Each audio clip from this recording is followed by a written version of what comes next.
Howdy. Oh, Leia's come to say hi. Hi, Leia. Hi, stinky girl. Okay, thank you. You can go potty. Oh my god. You can go potty. Sorry if you can hear Leia barking. I just let her out. But yeah, I'm starting a new reading vlog. I'm starting one immediately after I just got done filming the last clip of my previous vlog. Yeah. So this week I was really wanting to get back into historical romances. I've missed a couple Rake Appreciation Society book club picks because of, you know, a lot of stuff going on with like my mental and physical health, but I really miss reading historical romance. So that might be the theme of this week, but I'm unsure. I'm not somebody that sticks to like TBRs and whatnot just because I'm such a heavy mood reader. I am still reading Hooked by Emily McIntire. This is a definitely like dark contemporary romance, and it doesn't explicitly state mafia, but this does involve organized crime. I'm about a quarter, I think I have about a quarter of the book left. I am so sorry about Leia, y'all. So I think before I get to the historical romances, I'm going to stick to reading this. I don't know. I might just be talking out my ass and I'm going to read something completely different. But yeah, it's late in the afternoon. It's around 4 o'clock right now. I actually just got back. Oh shit. I actually just got back from an Oddities expo. This is my 3rd year going in a row. It's one of my favorite things to go to, and I look forward to it every year. And even though I've been having like a lot of trouble going out in public, I really missed my friends, so I decided to go today. I'm sorry if anybody's like creeped out by taxidermy, but it's something that I really love to collect. And since I just got back, I kind of wanted to show you guys. I know this is a reading vlog, but I thought that I could just include some stuff that involves like my day-to-day life. Oh yeah, I addressed this in the last vlog too. I did get glasses this past week and I'm not used to them. But yeah, before I get to any reading, I'm just gonna go ahead and show you guys what I got at the expo. Whew. Okay, sorry about the shaky camera and also the glare on my glasses. I'm not used to filming with glasses on. So, what am I trying to say? So every year I go to like the same booth. Her store is called Sugar Cookies. I'm gonna link her website down below. I don't think she carries a lot of stuff on her website. Because I think she mostly sells at like oddity expos and conventions and whatnot, but she has an Etsy page and a website, and I'll link it down below. But I'm sure a lot of people have seen in my videos, I wear this scorpion ring that has like really pretty star confetti in the background. Yeah, so she basically makes these resin jewelry with, you know, different animals. And I've gotten like a mouse skull necklace from her in the past. But this year I actually got this scorpion, if it'll focus. I went ahead and I took it off, but I got this scorpion necklace. It's so gorgeous and it kind of matches my ring. I love it so much. And 3 years ago, I got this necklace from her. But yeah, her stuff is just super cute. And I really like supporting her. And this year I also got one of her bigger pieces. Look at this. Look how gorgeous this is. So this is a raccoon skull. And then she just stuck it in this really pretty, like, glittery frame. It has a hook on the back. So I'm either going to hang this up in either my craft room or our bedroom. It's gorgeous. And then for my partner, he never gets to go to these events because he's a mail carrier for the post office. So like he typically works Saturdays.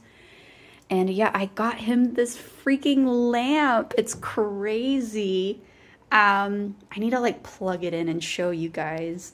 But yeah, so this guy found this. This is a pig skull, like a real pig skull, that this guy connected to this big iron wheel, and it's a lamp, and it actually works, and the eyes light up. And yeah, I just wanted to treat Avery to something because he never gets to go. And then the last thing I got that I'm so excited for is this duck, this little fairy duck. I don't know if I'll be able to show it because of the glare.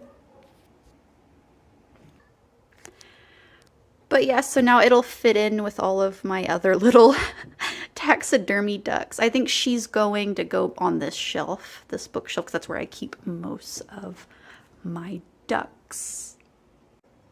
But yeah, that's it. That's all I got.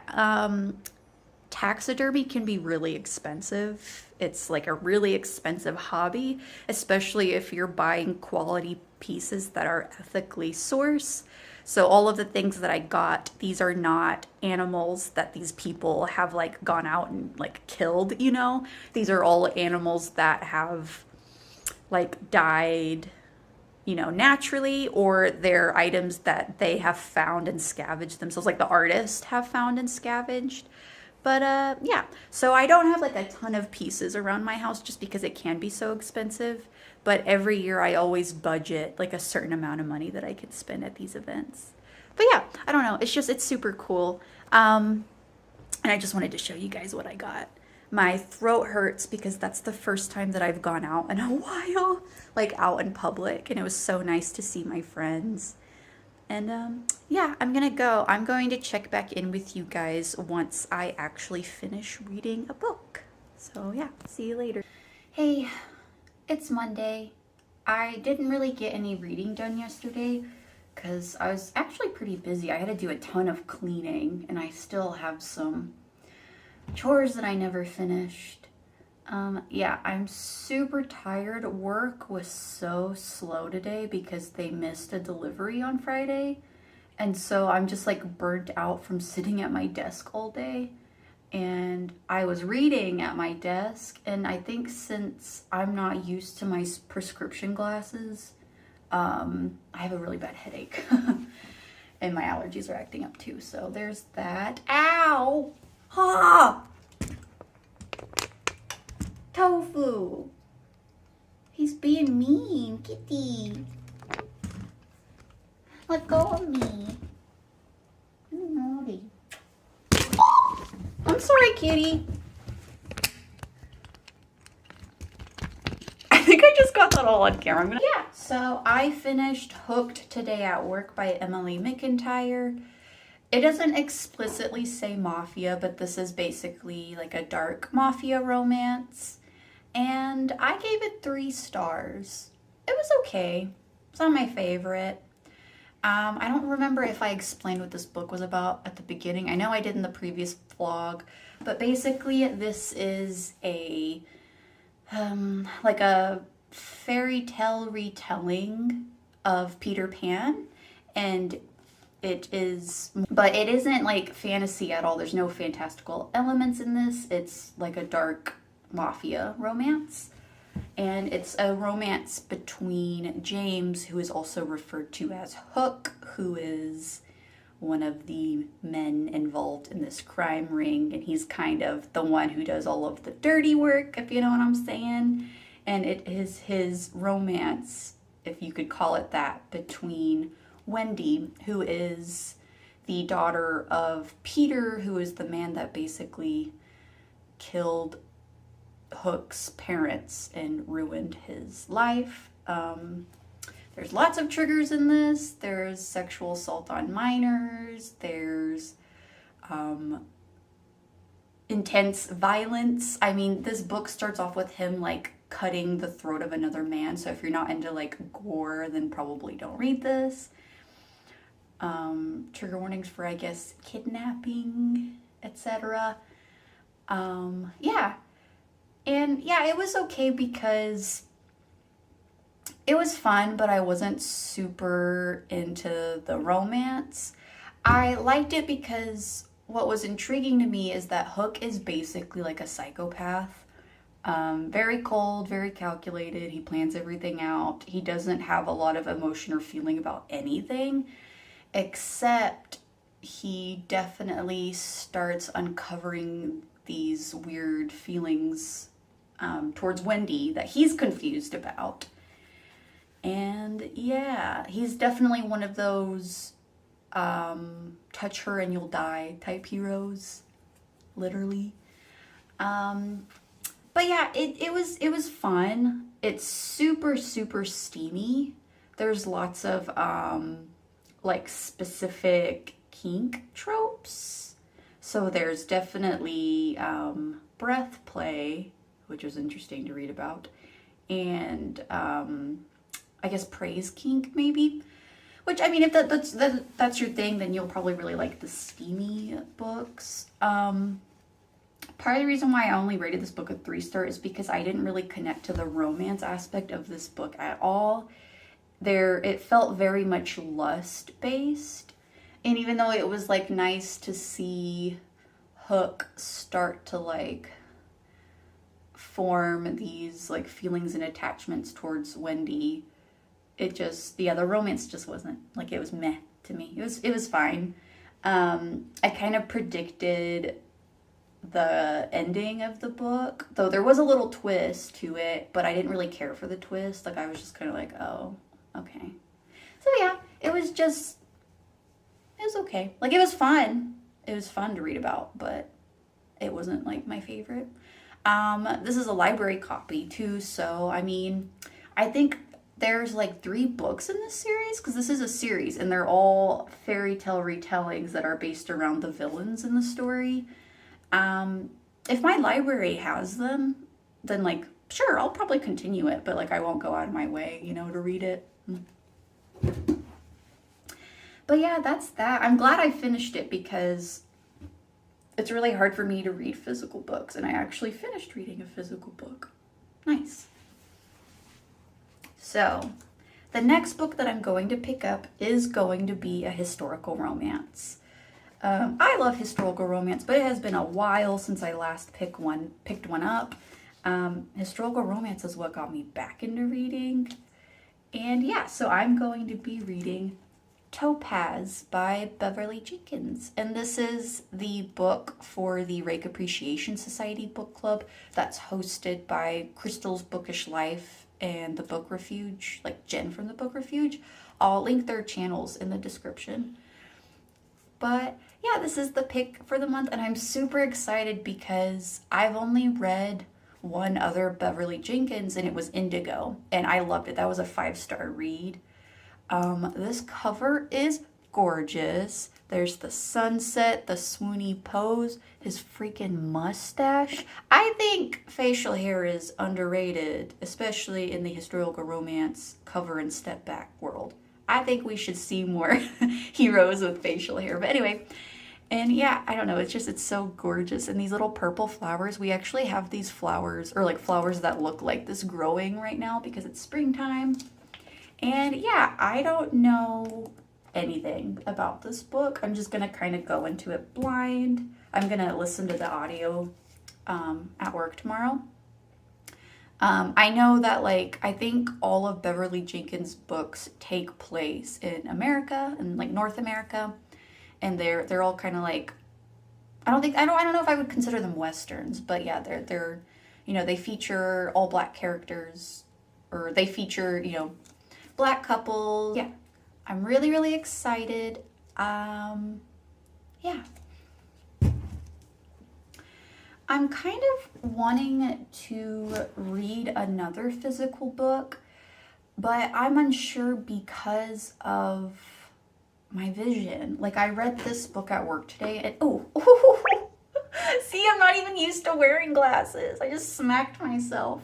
But yeah, I read this at work for, I think, probably like, I don't know, like 3 hours or something. And I'm wondering if that's why my head hurts. So I'm kind of nervous to read physically, but I'm kind of in the mood to do that. But yeah, if I read a physical book, I kind of want to read a bodice ripper. like a real old school book. Let me see, what year did the Topaz come out? This Topaz came out in 1997. I don't know if you would consider that Bodice Ripper if it's just like an older historical romance. But yeah, I kind of want to read an older one since a lot of times they don't have audio anyway.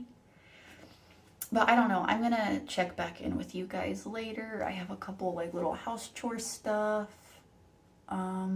And yeah, I'll check back in with you guys later. I have a lot of explaining to do. I think the last time I filmed, it was Friday. No, it was Saturday. Today is Sunday of the next week. I've been so bad about updating this vlog. To be honest, I had kind of a busy week. I had 2 doctor's appointments, so like 2 days I got home kind of late. My dad and my friend came over to play D&D one night, and like the weather's been gross, so I haven't really been in the mood to film. And then I realized that I got past the date of whenever I would normally close out the vlog. Yeah, I don't know. I feel really bad about it, but it is what it is. So because I didn't film very much, I've decided to like extend the day because there's a book that I really, really want to finish for this vlog. The book that I'm talking about is Lawless by Patricia Potter. I can't even remember if I mentioned this book in the previous clip. Yeah, so I'm a little over, well, maybe not. I think I'm at the halfway point. Yeah, I'm really enjoying this. I love the writing style. This very much reads like a TV Western. Like Patricia's writing, it kind of reads how you would view like an old-timey Western TV show. I really like it. I grew up watching Westerns with my papa, and like I just keep seeing the scenes in this book as like movie scenes or TV show scenes. It's really good. But I really want to finish this before completely ending the vlog. And I did read and finish 2 other historical romances. So today, I actually just finished the audio for Undressed with the Marquess by Christy Caldwell. So I think I have some other vlogs that I have mentioned, the other books in this series. This is the 3rd and last book in the Lost Lords of Scoundrels, or what am I trying to say? The Lost Lords of London series. The 2nd book in this series, it's called, where is it? It's In the Dark with the Duke. This is one of my favorite historical romances I've ever read. It is so good. I highly recommend this series for anybody that's into historical romance that has darker elements. Yeah, so I gave this book a 3.5 star. I don't know if I would say that I was disappointed in it. The reason why I rated it kind of low, like it's not like a too low rating. I still enjoyed it. It just wasn't my favorite. The reason why I rated this a 3.5 star is because it has a trope that I don't really care for very much. And that's a second chance romance. I'm just not, I don't know. I have trouble getting into second chance romances because it's like 9 times out of 10, the reason why it's a second chance romance is because during the first part of the person's relationship, there was some sort of communication error, and that annoys me. But yeah, so basically this follows Dare. And Dare is basically like a Robin Hood type figure. He steals from aristocracy and gives back to the poor and the rookeries of East London. And whenever I say that he's stealing from aristocracy, he's doing like big heist, like stealing from like really higher up people and like doing like really big jobs. And he is actually married to this woman named Temperance. And him and Temperance have been friends since they were like children. I think Temperance met him whenever he was 14 and she was 11. And they originally kind of had a marriage of convenience because, for one, they were really good friends, but also Temperance's father was a severe alcoholic and used to severely beat her. So Dare married her as a way to protect her. However, at the beginning of this story, Temperance and Dare have actually been separated for, I think, like between 3 to 5 years because Temperance never approved of Dare's lifestyle, like how he was constantly like stealing and he had been in and out of jail quite frequently, and she just couldn't, handle it. And I don't consider this a spoiler because we're told about it like pretty early on in the book, but basically Dare had left for several months, like at least 6 months or longer, to the countryside to go do, his thieving stuff. And Temperance's father found her. And Temperance was with child. She was, pregnant. And her father severely beat her and she lost her baby. And yeah, I don't consider that a spoiler because we like learn really early on in the book, like Temperance's point of view, and that's what she talks about. So yeah, definitely like trigger warnings for loss of a child. It's pretty graphically described. I almost cried listening to it. It's pretty terrible. And yeah, Temperance was so heartbroken and felt so, what's the word I'm trying to think of? She felt almost like betrayed because she had asked Dare to not leave her, and because he was gone, bad things happened to her and she lost his trust and she basically told him to fuck off, and they haven't seen each other for, 3 to 5 years. So yeah, the very beginning of the book starts off with Dare and he's at the gallows about to be hung for, his crimes. And all of a sudden he's taken away instead of being hung. And basically his grandfather has come to free him. Now, unlike the previous books, Dare actually knows that he's a part of aristocracy. That's why this series is called The Lost Lords of London, is because each of the heroes in this book are actually like titled gentlemen. But in the first 2 books, they don't have any memory of this. Like they were taken so early as children that like they don't have any memory of their family. But Dare actually willingly left and ran away from home whenever he was around 11 years old. So he's known this entire time about his title of being like a marquis or marquess. I always forget how you say that word. And yeah, his grandfather is basically like, look, I've been searching for you since you ran away. I want you to come back home. We're in a big predicament financially. In order for you to obtain your funds, I need you to take back your title as Marquess. And then I either need you to, 1, find a suitor and get your younger sister married, which he didn't know about his younger sister at all because she was born after he left. Or you need to be married and have a baby. We need an heir. So Dare, who is like, wow, I could get a bunch of money that I can give back to the poor, even though I don't want this lifestyle and I don't even like these people, I'm gonna do it. But in order to do it, I need my wife. So Dare goes to get Temperance, and he's like, hey, we need to resume our husband and wife duties and marry off my sister, or maybe have a baby. Yeah. Very angsty setup because Dare never knew that he actually had a baby that was lost. Yeah. All of the books in this series, I have the first book too. The first book is In Bed with the Earl.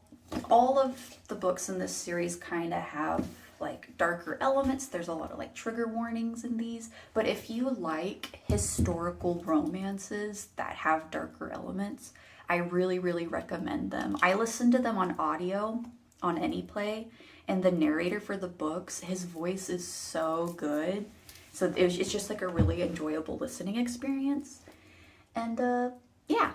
So like the first book I had given a 5-star. This second book is like, it's my 6-star. Like it's in my top top 5 favorite historical romances. And then this I just gave 3.5 stars because I'm not a huge fan of the second chance romance trope. But yeah, the last book that I also read, or the second book that I had finished, was Topaz by Beverly Jenkins. And this is the book that I had mentioned at the beginning of the blog. I did finish reading this. I read this for the Rake Appreciation Society book club. I missed the live stream for this because my dad and my friend came over to play D&D that night, but I can't wait to watch it. But yeah, I gave this book a 4-star. I super enjoyed this. So part of the reason why I loved this book is because of the actual historical aspect of this. I've only read one other book by Beverly Jenkins, and it was Indigo, and I love how Beverly Jenkins includes a ton of history. Like, it's like the stuff that she talks about is what I wish we learned in school, because it's really important, and it focuses a lot on like Black history and Black culture, which like obviously is and has been whitewashed over time, you know, if we're being honest. But yeah, so this was like a forced marriage / marriage of convenience, but this book was like pretty low angst, and it was really fun. The like bad guys in this book were basically just like a bunch of buffoons. It felt like I was just reading about like the Three Stooges. And yeah, I don't know, it was a really fun ride. So this book follows Dick's wild horse and Kate Love. At the beginning of the book, Leia's coming here. What do you want? Quit snarling at me. Don't sneeze at me. Look at the camera. Look how naughty you are. Oh my god. But yeah, so this is kind of like a forced marriage because the setup for this book is so wild. So Kate Love is actually a journalist for like a pretty important newspaper in Chicago, and she's basically involved in this big heist where she's accidentally got herself involved with this really rich man in Chicago, and it turns out he's been swindling a lot of people, and basically like, I forgot what it was. It had something to do with like railroad tickets, and he was basically like forcing these like poor people to spend money on things that weren't real, and he was taking the funds illegally, and Kate was trying to expose him, and she kind of got involved with him to where it was like they were engaged to be married. And basically one night she gets caught by the man, and he's gonna force her to marry him anyway. And then it switches to Dick's, and Dick's is from Oklahoma, which is where I'm from.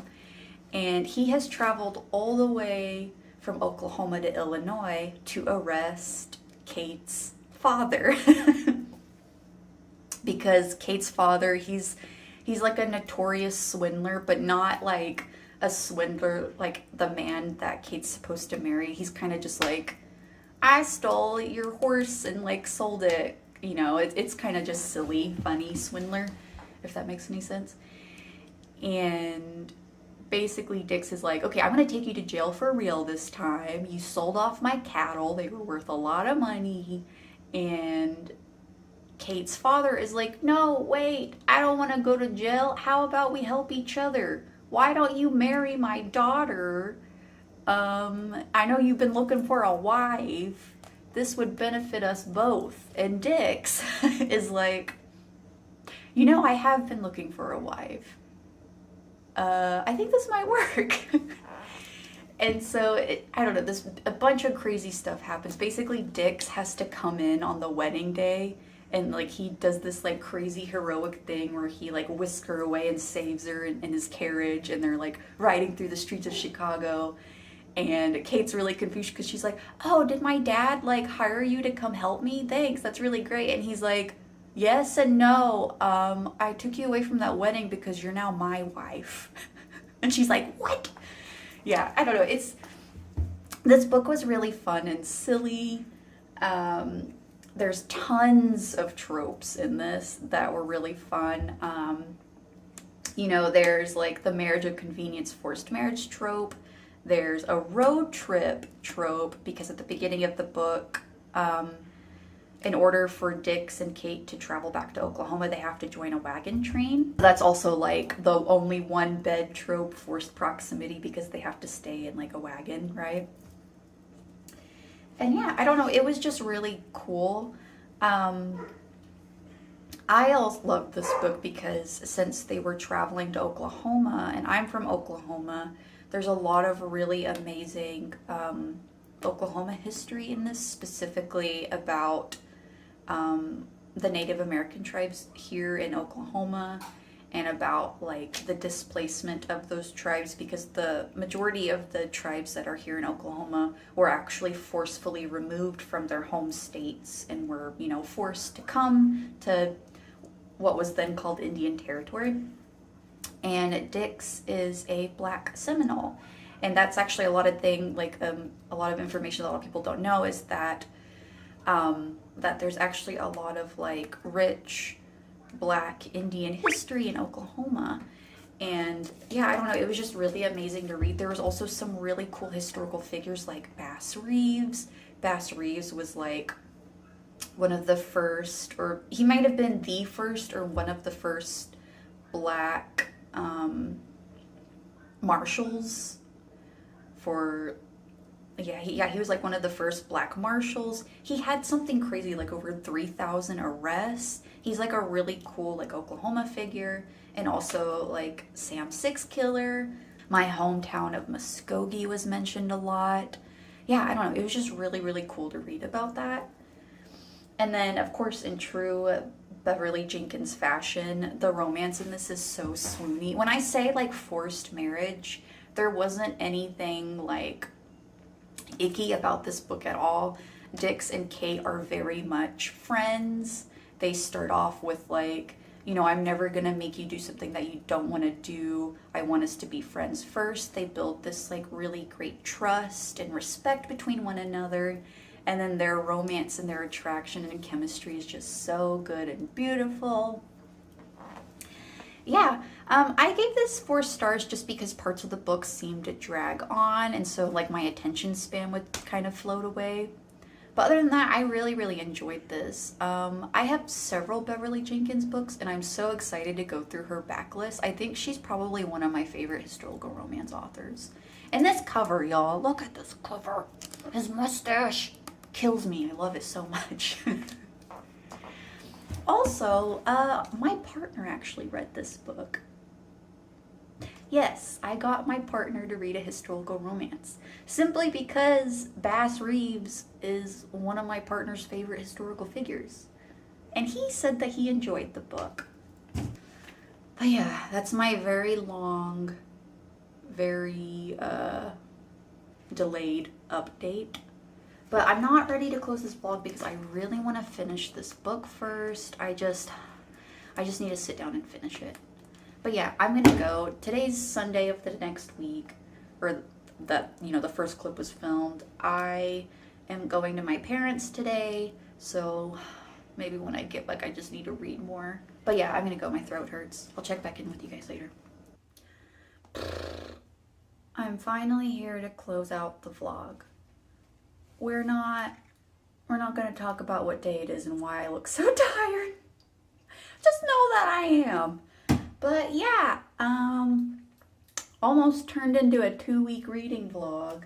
But I finally finished Lawless by Patricia Potter, and I'm so glad because I really enjoyed this. The only reason why it took me so long to finish is simply just because, again, I have trouble reading physical books now because my attention span is just not the best. But yeah, so I gave this a 4.5 star. If you see me looking back, it's because my cat Tofu is hamming it up right now. He is just really wanting my attention. Come here. But yeah, so as I think I mentioned it earlier in the vlog, but this is basically a Western historical romance that is about this gunfighter named Lobo who is hired to basically like intimidate and scare off Willow from this ranch because the ranch property, she inherited it, and the property is kind of connected to this like long-standing feud between these three ranch hands, or not ranch hands, sorry, these like three rancher guys, like they're the head of the ranch. And one of the ranchers is basically like, I want that land, why won't you let me buy it? She says no, blah, blah, blah, blah, blah, and yeah. And of course, since this is a romance, sparks fly between Lobo and Willow. The most surprising thing about this book is that we as readers are actually given multiple perspectives of the characters. Your girl hasn't been in college for a while. I don't want to talk about third person perspective or whatever.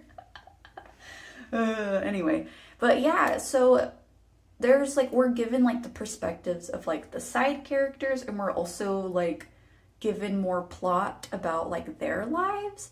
And at first I thought that that would be annoying because it would take me out of like Willow and Lobo and their romance, but it actually added to it. We're basically like shown how Willow and Lobo's growing attraction and fondness for one another is like heavily impacting the lives of the people around them, like really positively. And we're also kind of given like multiple romances in one book. That's like the hint to it. I don't want to spoil anything.